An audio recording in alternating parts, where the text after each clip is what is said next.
ಏನ್ ಸರ್? ಇಲ್ಲ ಇಲ್ಲ ಇಲ್ಲ, ಅದು ಒಂದು ಬರ್ತ್ಡೇ ಟೀಸರ್, ಅದು is one of the content ಅಷ್ಟೇ. ಸೊ ತಾಯಿ ಸಾಂಗ್ ನೋಡಿದ್ರಲ್ಲ, ತಾಯಿ ಸಾಂಗ್ ಬೇರೆ ತರಾನೇ ಇದೆ. ಸೊ ಎಲ್ಲ ರೀತಿಯಾಗಿರೋ ಕಂಟೆಂಟ್ ಇದೆ, ಪ್ರೀತಿ ಇದೆ, ಮದರ್ ಎಮೋಷನ್ಸ್ ಇದೆ. ಹೌದೌದೌದು, ಅದು ಮದರ್ಸ್ ಡೇ ಆಗಿರೋ ಕಾರಣಕ್ಕೆ ಜಸ್ಟ್ ಒಂದು ಬಿಟ್ಟಿದ್ದೀವಿ.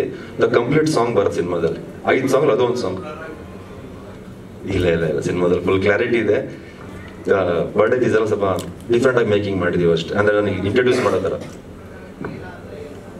ಖೇಲ ಅಂದ್ರೆ ಗೇಮ್ ಅಂತ ಸಂಸ್ಕೃತದಲ್ಲಿ, ದ ಗೇಮ್ ಆಫ್ ಲವ್ ಅಂತ, ಪ್ಲೇಯರ್ ಆಟಗಾರ ಅಂತ, ಗೇಮ್ ಆಫ್ ಲವ್ ಅಂತ.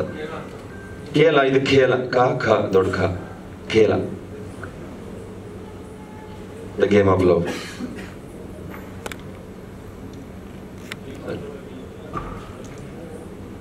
ಹೌದು ಸರ್, ಗೆಲ್ತೀವ ಸೋಲ್ತೀವ ಅನ್ನೋದೇ ಕತೆ. ಸೋತು ಗೆಲ್ತೀವ, ಗೆದ್ದು ಸೋಲ್ತೀವ, ಕೊನೆಗೆ ಏನಾಗುತ್ತೆ ಅನ್ನೋದು ಕತೆ. ತುಂಬಾ ಚೆನ್ನಾಗಿ ಕತೆ ಡಿಸೈನ್ ಮಾಡಿದ್ದಾರೆ ಭರತ್ ಅವರು. ನಮ್ಮೆಲ್ಲರ ಲೈಫಲ್ಲಿ ನಡೀತಿರುವಂತಹ ಕತೆನೆ, ಆದ್ರೆ ಅದರಲ್ಲಿ ಹೊಸತನ ಏನ್ ಕೊಡ್ಬೋದು, ಅದ್ರಲ್ಲಿ ಇವತ್ತಿನ ಜನರೇಷನ್ ಅಲ್ಲಿ ಏನ್ ಆಗ್ತಿದೆ ಅದನ್ನ ಇಟ್ಕೊಂಡು ಪ್ರೊಜೆಕ್ಷನ್ ಬೇರೆ ತರ ಮಾಡ್ತಿದೀವಿ ಅಷ್ಟೇ, the reality. Yes, thank you so much. Yes, thank you so much. So ನಮ್ಮ ಹೀರೋಯಿನ್ ಅವರು ಆಶಿಕಾ ರಾವ್ ಅವರು, please go on. Hello everyone. ಇದರಲ್ಲಿ ನನ್ನ ರೋಲ್ ತುಂಬಾ ಅದ್ಭುತವಾಗಿದೆ. ಯಾಕಂದ್ರೆ 2 ಶೇಡ್ಸ್ ಬರುತ್ತೆ ಇದರಲ್ಲಿ, ನೆಗೆಟಿವ್ ಪಾಸಿಟಿವ್ ಎರಡೂನು. ನೀವು ಟೀಸರ್ ಅಲ್ಲಿ ನೋಡಿದಿರಾ ವಿಹಾನ್ ಎಂದು ಹೇಗೆ ಅವನದೊಂದು ಕ್ಯಾರೆಕ್ಟರೇ ಫುಲ್ಲು ಚೇಂಜ್ ಆಗುವಂಥದ್ದು ಕಾಣಿಸ್ಕೊಳ್ಳುತ್ತೆ. ಇದು ಹೇಗೆ ಹೇಳ್ಬೋದು ಅಂತಂದ್ರೆ,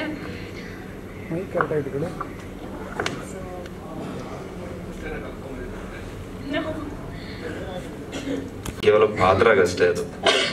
ಆ ಕಥೆಯಲ್ಲಿ ಬರುವಂತ ಪಾತ್ರಧಾರಿ ಏನಿದೆ ಸಿಂಬಾಲಿಕಲ್ ಅಷ್ಟೇ, ಯಾವ್ದು ಇಲ್ಲ ನಮ್ಗೆ. ಬೈಕ್ ಬಿಟ್ರೆ ಬೇರೆ ಹೆಣ್ಮಕ್ಳು ಅವೆಲ್ಲ ಶೋಕಿ ಇಲ್ಲ ನಮ್ಗೆ. ಬೈಕೇ ಶೋಕಿ ನಮ್ಗೆ. ಬೈಕ್ನೇ ಗರ್ಲ್ ಫ್ರೆಂಡ್ ತರ ನೋಡ್ತೀವಿ ನಾವು. ಅದು ಬಂದು ಆ ಕ್ಯಾರೆಕ್ಟರ್ ಹೇಗಿದೆ ಅದ್ರ ಪ್ರಕಾರ, ಯಾಕಂದ್ರೆ ಒಂದು ಹುಡುಗನ್ ಲೈಫ್ ಹಾಳು ಮಾಡ್ತಾಳೆ ಅನ್ನೋ ಇದರಿಂದ ಆ ತರ ಬರ್ದಿದೆ. ಅದು ಸಿನಿಮಾಲ್ ನೀವು ಜಸ್ಟಿಫಿಕೇಶನ್ ಕೊಡ್ತೀನಿ ಅದಕ್ಕೆ ಸರ್. ಏನ್ ಸರ್? ಹೌದು ಹೌದು, ಆ ಕ್ಯಾರೆಕ್ಟರ್ ಮಾತ್ರ, ಬೇರೆ ಹೆಣ್ಮಕ್ಳಿಗೆ ನಾವ್ ಹೇಳಕ್ ಆಗಲ್ಲ. ಜನರಲೈಸ್ಡ್ ಅಲ್ಲ ಅದು, ಆ ಕ್ಯಾರೆಕ್ಟರ್ ಏನ್ ಸಂಬಂಧಪಟ್ಟಿದ್ಯೋ ಅದಕ್ಕೆ ಸೂಟಬಲ್ ಲೈನ್ಸ್ ಅಷ್ಟೇ. ಹಾಯ್, ಎಲ್ರಿಗೂ ನಮಸ್ಕಾರ. ನನ್ನ ಹೆಸರು ಯುವರಾಜ್ ಗೌಡ. ಫಸ್ಟ್ ಇವತ್ತು ಕೇವಲ second movie release, second song release. ಓಕೆನಾ? ಪುಣ್ಯಾತ್ ಗಿದ್ದಿ ಒಂಥರ ಟೈಟಲ್ಲೇ ಒಂಥರ ಯೂನಿಕ್ ಆಗಿದೆಯಲ್ಲ, ಅದರಲ್ಲಿ ಕೆಲಸ ಮಾಡಿದವರು ಅಷ್ಟೇ ತುಂಬ ಯೂನಿಕ್ ಆಗಿದ್ದಾರೆ. ನಮ್ಮ ತ್ಯಾಗರಾಜ್ ಸರ್ ಆಗಲಿ, ಮತ್ತೆ ಮೋಹನ್ ಮಾಸ್ಟರ್ ಓಕೆನಾ, ಒಳ್ಳೆ ಕೊರಿಯೋಗ್ರಾಫ್ ಮಾಡಿಕೊಟ್ಟಿದ್ದಾರೆ. ಇದಕ್ಕೆಲ್ಲ ಮೇನ್ ಕಾರಣ ಅಂದರೆ ಈ ಥರ ಸಾಂಗ್ ಔಟ್ಪುಟ್ ಬರಬೇಕಂದ್ರೆ ಇದಕ್ಕೆಲ್ಲ ಬ್ಯಾಕ್ ಸಪೋರ್ಟ್ ಬೇಕಲ್ಲ. ನಮ್ಮ ಭರತ್ ಸರ್ ಓಕೆನಾ, ಆ ಹೊಸೊಬ್ಬರಿಗೆ ಒಂದು ಅವಕಾಶ ಮಾಡಿಕೊಡ್ತಾರೆ. ಇವಾಗ ನಾನು ಎಲ್ಲೋ ಒಂದು ಮೂದಿದೆ ಅಂತ ತಿಳ್ಕೊಳ್ಳಿ, ನನ್ನ ಐಡೆಂಟಿಫೈ ಮಾಡಿ ಟ್ಯಾಲೆಂಟ್ ಇದೆ ಅಂತ ಹೇಳಿ ಒಂದು ಚಾನ್ಸ್ ಕೊಟ್ಟಲ್ಲ. So thank you sir, thank you so much. ಮತ್ತೆ DOP ಸರ್ ಅವರೇ ನನಗೆ ಮುಖ್ಯ ಕಾರಣ, ಯಾಕಂದರೆ ಈ ಪಾತ್ರ ಸಿಗೋಕ್ಕೆ ಅವರು ನನ್ನ ರೆಕಮೆಂಡ್ ಮಾಡಿದ್ದು. So thank you sir, thank you so much sir.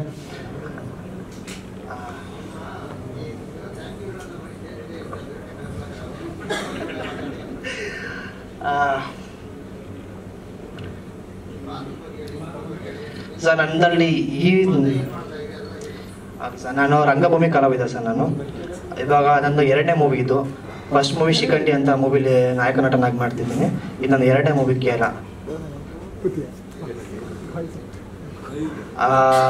ನನ್ನ ಪಾತ್ರ ರಿವೀಲ್ ಮಾಡೋಕ್ಕಾಗಲ್ಲ, ಯಾಕಂದ್ರೆ ಸರ್ ನನ್ನ ಪಾತ್ರದ ಮೇಲೆ ಸ್ವಲ್ಪ ಟ್ವಿಸ್ಟ್ ಅಂಡ್ ಟರ್ನ್ಸ್ ಇದೆ. ಸೊ ಹೇಳೋಕ್ಕಾಗಲ್ಲ ಸರ್, ಅದ್ರ ಬಗ್ಗೆ ಡಿಸ್ಕ್ಲೋಸ್ ಮಾಡೋಕ್ಕಾಗಲ್ಲ. ಬೆಸ್ಟ್ ಫ್ರೆಂಡ್ ನನಗೆ ಸಿನಿಮಾದಲ್ಲಿರೋ ಎಲ್ಲದ್ರ ಜೊತೆಲಿ ಇರ್ತಾರೆ. ಎಲ್ಲದ್ರಲ್ಲೇ ಅಂದ್ರೆ thank you sir.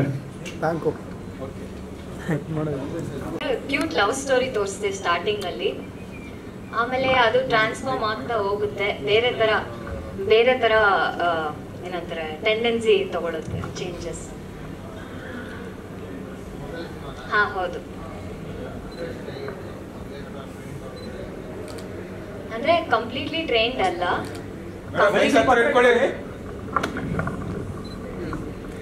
Okay, I'm like I've done 2 dramas and then ಹೀಗೆ ಟ್ರೈ ಮಾಡ್ತಾ ಇದ್ದೆ ಮೂವೀಸ್ಗೆ. ದೆನ್ ಹಾಗೆ ಬಂದೆ.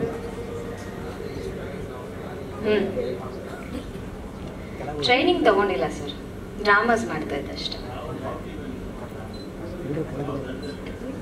Shivamogga team sir, Ninasam. Thank you.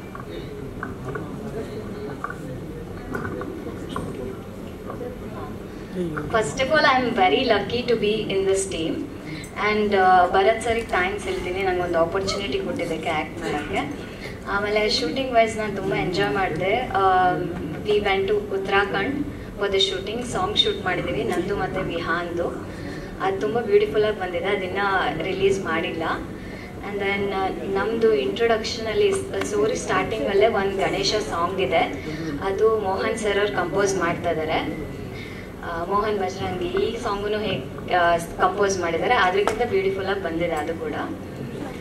So ಅದೇ ಪ್ರಾಕ್ಟೀಸ್ ಮಾಡ್ತಾ ಇದ್ದೀವಿ. ಇಲ್ಲ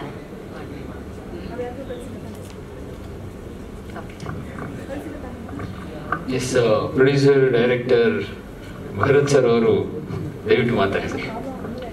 ಎಲ್ರಿಗೂ ನಮಸ್ಕಾರ.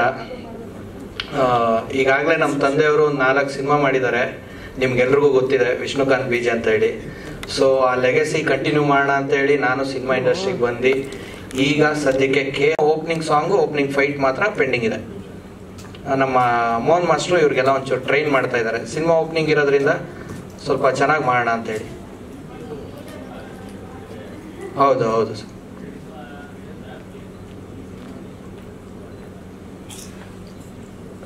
ನನ್ನ ಕೆರಿಯರೇ ಈ ಸಿನಿಮಾಲಿದೆ.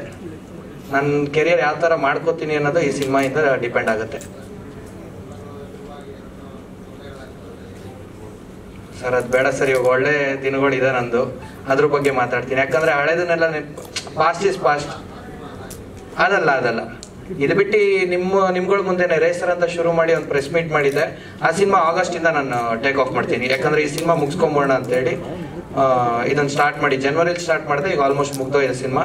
ಮೇ ಬಿ ಆಗಸ್ಟ್ ಸೆಪ್ಟೆಂಬರಲ್ಲಿ ಸಿನಿಮಾ ರಿಲೀಸ್ ಮಾಡಿಬಿಡ್ತೀನಿ ಸರ್.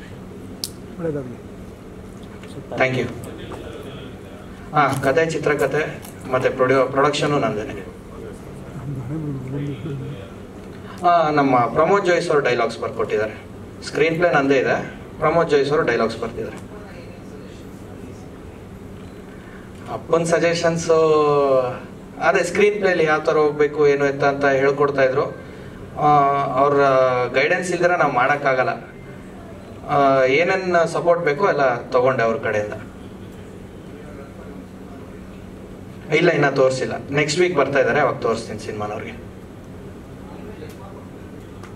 ಸರ್ ಹೌದು. ನಂದು ಸೂಪರ್ ಬೈಕ್ಸ್ ಮತ್ತು ಸೂಪರ್ ಕಾರ್ಸ್ ಡೀಲರ್ ನಾನು. Imported cars bikes dealer. So ಅದು ಬಿಟ್ಟು ಇವಾಗ ಈ ಕಡೆ ಫುಲ್ ಫ್ಲೆಡ್ಜಲ್ಲಿ ಈ ಕಡೆ ಹಿಡಿದಿದ್ದೀನಿ ಈಗ. Thank you sir. S Jayaraj sir, ದಯವಿಟ್ಟು ಮಾತಾಡಬೇಕು. ಮಾಡ್ಕೊಟ್ಟಿದ್ದಾರೆ. ಇವತ್ತು ವರ್ಲ್ಡ್ ಪ್ರಾಸ್ಟಿಕ್ಯೂಟ್ ಡೇ. ಸೊ ಅವರಿಗೆ ಸಂಬಂಧಪಟ್ಟಿರೋ ಗೀತೆ ಆಗಿರೋ ಕಾರಣ ಒಂದು ಲಿರಿಕಲ್ ವಿಡಿಯೋ ಅವ್ರು ಡೆಡಿಕೇಟ್ ಮಾಡಿಬಿಟ್ಟಿದ್ದೀವಿ ಇವತ್ತು. ಇನ್ನು ಹೇಳ್ಬೇಕಂದ್ರೆ ಇದರಲ್ಲಿ ಮೋಸ್ಟ್ ಫನ್ನಿಯಸ್ಟ್ ಥಿಂಗ್ ಅಂದ್ರೆ ಲಿರಿಕ್ಸ್. ಯಾವುದೋ ಒಂದು ಮೂಮೆಂಟಲ್ಲಿ ಕ್ರಿಯೇಟ್ ಆಗಿದೆ ಲಿರಿಕ್ಸ್. ಇದು ತುಂಬಾ ಕಾಮಿಕಲ್ ಆಗಿ ತುಂಬಾ ಡೆಪ್ತ್ ಆಗಿ ಬರೆದಿದ್ದು ಪ್ರಮೋದ್ ಜೋಯಿಸ್ ಅವರು. ತುಂಬಾ ಚೆನ್ನಾಗಿ ಲಿರಿಕ್ಸ್ ಬರೆದ್ರು. ಅಂಡ್ ನಮ್ಮ ಮೋಹನ್ ಮಾಸ್ಟರ್ ತುಂಬಾ ಚೆನ್ನಾಗಿ ಕೊರಿಯೋಗ್ರಫಿ ಮಾಡಿಕೊಟ್ರು. And Swami sir every frames beautiful ಆಗಿಟ್ಟಿದ್ದಾರೆ. ಇದೆಲ್ಲದಕ್ಕೂ ಮುಖ್ಯ ಉದ್ದೇಶ, the backbone of the team Bharat sir ಅವರು. ಡೈರೆಕ್ಟರ್, ಪ್ರೊಡ್ಯೂಸರ್ ಅವರೇ ಆಗಿರೋ ಕಾರಣಕ್ಕೆ ಯಾವ ವಿಷಯಕ್ಕೂ ಕಾಂಪ್ರಮೈಸ್ ಆಗಲ್ಲ. ಯಾವ್ದಕ್ಕೆ ಸಿನಿಮಾಗೆ ಏನ್ ಬೇಕೋ ಅದು ಫುಲ್ ಜಡ್ಜ್ಮೆಂಟ್ ವಹಿಸ್ತಾರೆ. ಎಲ್ಲೂ ಒಂದು ಸಣ್ಣ ವಿಷಯಕ್ಕೂ ಮಾಸ್ಟರ್ ಏನು ಕೇಳ್ತಾರೋ ಅದು ಕೊಡ್ತಾರೆ. ನಮ್ಮ ಕ್ಯಾಮ್ರಾಮನ್ ಸರ್ ಇಂಟಿಮೇಟ್ ಮಾಡ್ತಾರೆ, ಅದನ್ನು ಕೊಡ್ತಾರೆ. ಸೊ ಬ್ಯೂಟಿಫುಲ್ ಆಗಿ ಬಂದಿದೆ. ನಮ್ಮಂತ ಹೊಸ ಕಲಾವಿದರನ್ನ ಇಟ್ಕೊಂಡು ಅವಕಾಶ ಕೊಟ್ಟು ನಮ್ಮನ್ನ ಇಲ್ಲಿ ಕರ್ಕೊಂಡ್ಬಂದು ನಿಲ್ಸಿದ್ದಕ್ಕೆ ನಾವು ಸದಾ ಆಭಾರಿಯಾಗಿರ್ತೀವಿ ಅವರಿಗೆ. ಯಾಕಂದ್ರೆ ನನ್ನಂತ ಸಾವಿರಾರು ಜನ ಕಲಾವಿದರು ಬೆಂಗಳೂರು ಆಕ್ಟರ್ ಆಗಬೇಕು, ರೈಟರ್ ಆಗಬೇಕು, ಡೈರೆಕ್ಟರ್ ಆಗಬೇಕು ಅಂತ ಬರ್ತಾರೆ. ಬಟ್ ನಮಗೆಲ್ಲ ಆಗೋ ಒಂದು ಸಮಸ್ಯೆ, ಪ್ರೊಡ್ಯೂಸರ್ ಎಲ್ಲಿದ್ದಾರೆ, ನಮ್ಮನ್ನು ಯಾರು ಹಾಕುವಂತಾರೆ, ನಮ್ಮಲ್ಲಿ ಯಾರು ಬಂಡವಾಳ ಹಾಕ್ತಾರೆ, ನಮ್ಗೆ ಹೆಂಗ್ ಸಿಗ್ತಾರೆ ಅವರು, ಇದು ಯಾವಾಗಲೂ ಒಂದು ನಮಗೆ ಕಾಡುವಂತ ಪ್ರಶ್ನೆಗಳು. ಸೊ ಈ ರೀತಿಯಲ್ಲಿ ಹೊಸ ಕಲಾವಿದರನ್ನು ಗುರುತಿಸಿ ನಮ್ಮನ್ನು ಕರ್ಕೊಂಡ್ಬಂದು ಇಷ್ಟು ದೊಡ್ಡ ಮಟ್ಟದಲ್ಲಿ ಸಿನಿಮಾ ಮಾಡಿ ಒಂದು ರೆಕಗ್ನೈಸೇಷನ್ ಕೊಡ್ತಿದ್ದಾರೆ. So thank you so much Bharath ಅವರಿಗೆ. ಹೊಸ ಸಿನಿಮಾಗಳು ಬರ್ತಾನೆ ಇದೆ ಕನ್ನಡದಲ್ಲಿ, ಆದರೆ ಅದು ಜಾಸ್ತಿ ನಿಲ್ತಿಲ್ಲ. ಹೊಸ ಸಿನಿಮಾಗಳು ನಿಲ್ಲಬೇಕು, ಅದು ಓಡಬೇಕು. ಅದರೊಟ್ಟಿಗೆ ನಮ್ಮಂತ ಎಲ್ಲಾ ಕಲಾವಿದರು ಬೆಳಿಬೇಕು. ನಾವುಗಳು ಏನೇ ಪ್ರಯತ್ನ ಪಟ್ಟು ಮಾಡಿದ್ರು ನೀವುಗಳು ಬೆಳೆಸಿದ್ರೆ ಬೆಳವಣಿಗೆ ಅದು. ಸೊ ನಿಮ್ಮ ಕೈಲಿದೆ, ಚೆನ್ನಾಗಿ ಸಪೋರ್ಟ್ ಮಾಡಿ ನೋಡಿ. Thank you. ಆದ್ರೆ ನಾರ್ಮಲ್ ಆಗಿ ಹೆಣ್ಮಕ್ಳಿಗೆ ತುಂಬಾ ಸಂದರ್ಭಗಳಲ್ಲಿ ಪುಣ್ಯಾತ್ ಗಿತ್ತಿ ಅಂತ ಹೇಳ್ತೀವಲ್ಲ, ಅಂದ್ರೆ ಅದ ಒಳ್ಳೆಯವ್ರಿಗೇನೆ ಒಳ್ಳೆ ಕೆಲಸಗಳು ಮಾಡುವಂತ ತುಂಬಾ ಹೆಣ್ಮಕ್ಳಿಗೂ ಪುಣ್ಯಾತ್ ಗಿತ್ತಿ ಅಂತ ಹೇಳ್ತೀವಲ್ಲ, ಹಂಗಾಗಿ ಕ್ಯಾರೆಕ್ಟರ್ ಪ್ರಕಾರ ಅದು ಆಳವಾಗಿ ಇಳಿದಾಗ ಬೇರೆ ಬೇರೆ ಆಯಾಮಗಳು ಬರುತ್ತಲ್ಲಿ. ಸೊ ಹಾಗಾಗಿ ಈ ಸಂದರ್ಭದಲ್ಲಿ ಆ ಸಂಗೀತ ಭಟ್ ಅವ್ರು ಸ್ಪೆಷಲ್ ಅಪಿಯರೆನ್ಸ್ ಮಾಡಿದಾರಲ್ಲ, ಪುಣ್ಯಾತ್ ಗಿತ್ತಿ ಅನ್ನೋ ಪದ ಸ್ಪೆಷಲ್ ಆಗಿರುತ್ತೆ ಅಂತ ಅವ್ರಿಗೆ ಪ್ಲಾನ್ ಮಾಡಿ ನಾವು ಪುಣ್ಯಾತ್ ಗಿತ್ತಿ ತರ ಅಲ್ಲ ಅದು ಹೀರೋಯಿನ್ಗೆ ಸ್ಪೆಷಲ್ ಅಪಿಯರೆನ್ಸ್ ಬಂದಿರಲಿಲ್ವಲ್ಲ. ಸೊ ತುಂಬಾ ಕಡಿಮೆ ಸಾಂಗ್ಸ್ ಅಲ್ಲಿ ಬಂದಿದೆ ಪುಣ್ಯಾತ್ ಗಿತ್ತಿ, ಹಾಗಾಗಿ ಇದಕ್ಕೆ ನಿರ್ದೇಶಕರು ಒಪ್ಪಿಗೆ ಸಿಗ್ತಲ್ಲ, ಸೊ ಅದನ್ನೇ ಸಾಂಗ್ ಕಂಟಿನ್ಯೂ ಮಾಡ್ಕೊಂಡು ಹೋದ್ವಿ. ಸೊ ಎಸ್, ಹಾಗೆ ನಮ್ಮ